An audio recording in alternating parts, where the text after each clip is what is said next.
Esse é o óleo da maconha. Tem a capacidade de tratar convulsões em crianças pequenas e bebês.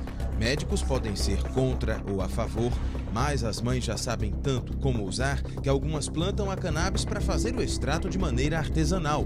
E como ficam aquelas que precisam do remédio e não querem se arriscar? Estamos num bairro da periferia do Recife. Elaine mora numa casa nos fundos do terreno com o filho dela, João Pedro. São 7 anos de luta contra uma má formação no cérebro, que causa crises de convulsão frequentes no menino. Se ele ganhava hoje pegar o brinquedo, ele poderia amanhã não pegar mais devido a uma crise. E não era de 1 ou 2 minutos, chegava a durar uns 5 minutos. E isso o dia inteiro, mais de 20 crises, era terrível. O óleo da maconha controlou as crises. João Pedro começou a se desenvolver. No Rio de Janeiro, foi operado no Instituto do Cérebro, hospital da rede pública. E os médicos deram a prescrição do canabidiol, que a mãe ainda não tinha conseguido em Pernambuco. Eles olham a maconha de outro jeito, eles indicam, eles prescrevem, ao contrário daqui.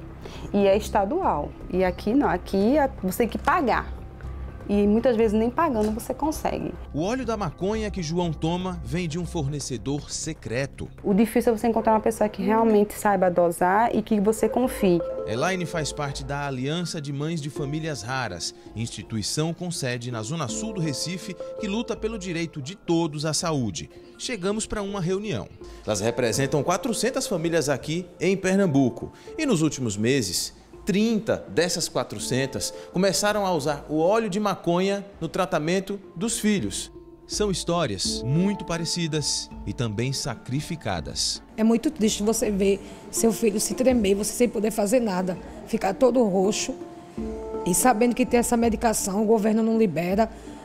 Os neuros não querem passar a receita, é muito difícil. A maconha ela é natural. Nós já sabemos fazer as extrações, a gente já tem respaldo para isso. O que é que a gente precisa? A gente precisa da legalização. A gente precisa que eles enxerguem que é como se fosse é como uma planta, é uma planta. E aí a gente cabe ao usuário querer ou não usar, que somos nós, as mães. Mas essa neurologista alerta. Há casos em que nem o canabidiol consegue controlar as crises convulsivas. Eu vejo o CBD como outras drogas, em que tem pacientes que respondem muito bem, tem pacientes que respondem parcialmente e tem pacientes que não respondem. E eu já tive pacientes que pioraram depois que colocaram o CBD.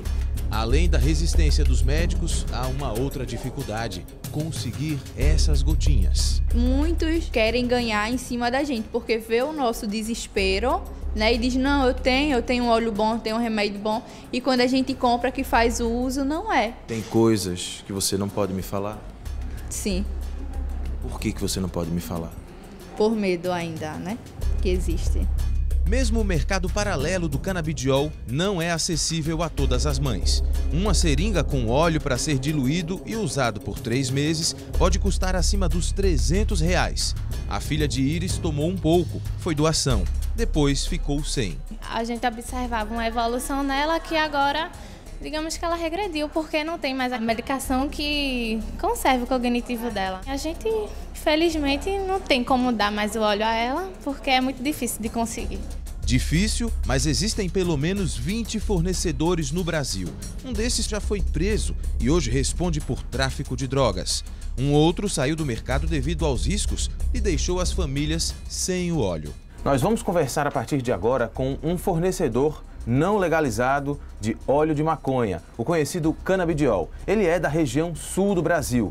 Durante uma semana, negociamos essa entrevista e agora, finalmente, vamos saber como funciona toda essa rede de contatos aqui no Brasil. Ele explicou que no início produziu óleo para ajudar um amigo a se tratar de câncer na tireoide. E assim foi se formando uma rede natural, né? Da pessoa que tinha o benefício da medicação, passar para outra, e passar para outra, e passar para um outro de outro estado, e de repente formou uma rede de bem-estar, né? Onde pessoas com muitas doenças diferentes vieram atrás do benefício da cannabis e 95% delas foram beneficiadas pelos efeitos benéficos da cannabis no sistema delas.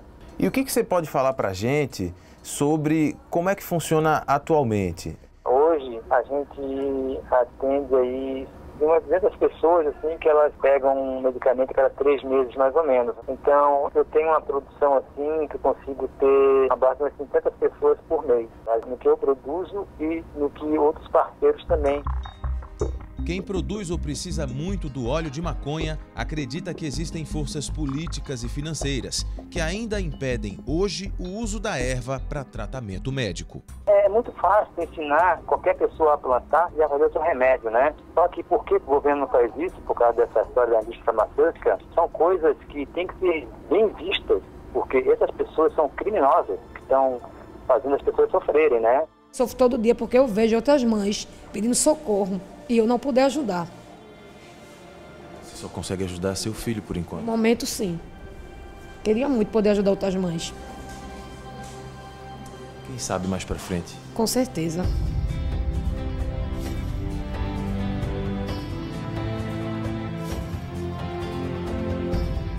Na próxima reportagem, o único canabidiol 100% legalizado no Brasil. Vamos até o estado da Paraíba conhecer a associação Abrace, que atende a 600 famílias. Ainda, uma entrevista exclusiva com a juíza federal que permitiu o funcionamento da associação. E em Brasília, o que diz a Anvisa sobre quando a maconha medicinal vai finalmente ser regulamentada no Brasil. É na série Canabidiol Tratando com a Maconha. Não perca!